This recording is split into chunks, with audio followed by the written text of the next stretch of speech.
ఈ మెదక్ సైడ్ ఒక ఊరికి పోయినాం మొన్న, బహుశా మీరు అందరు చూసిండొచ్చు. ఒక చెరులో రక్తం లెక్కనే నీళ్లు పారేటి.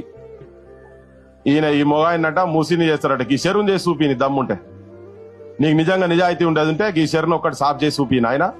ఇది కొట్లాడబట్టి దాదాపు నెలలు అవుతుంది. ఈడికి పోయినా నేను చూసినా ఏ కలర్ ఉన్నదో, ఇది కాలువ వాడుతున్నది. ఇది ఇక్కడికి వెళ్ళి వండే కూరగాయలు చైన్లలో, నేను చెప్పేది ఇది చైన్లలో నీళ్ళు ఇవి.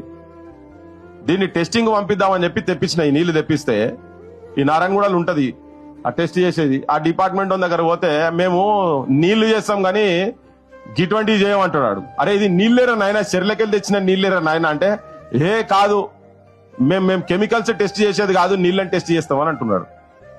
ఆఖరికి పక్కకు వచ్చి ఏమంటాడంటే, మాకు తెలుసు అది నా చెర్లో ఉన్న కెమికల్ అని తెలుసు కానీ మేము అవి టెస్ట్ చేయము, ఎవని చెప్పుకుంటూ చెప్పుకోపో అంటున్నాడు. ఇది నీ కథ, నీ రాజ్యం, నీ పాలన. ఇది హెట్రోని మందుల కంపెనీలకు వెళ్ళి వచ్చేటువంటి నీళ్ళు ఇవి. నువ్వు చెప్తావు మీ పోయిన ఆయన చెప్పిండు సనుబాల కన్నా ప్యూర్ గా ఉంటాయి నీళ్లు, హుసేన్ సాగర్ మీరు తాగొచ్చని ఆయన చెప్తాడు. ఇప్పుడు నువ్వేమో సనుబాలను కూడా విషం చేస్తున్నావు. ఇటువంటి వాటి పెట్టి చుట్టుపక్కల తింటే కూరగాయలు తింటే సచ్చుడే కదా. మనకు తెలియని రోగాలతో చచ్చిపోతున్నారు జనాలు.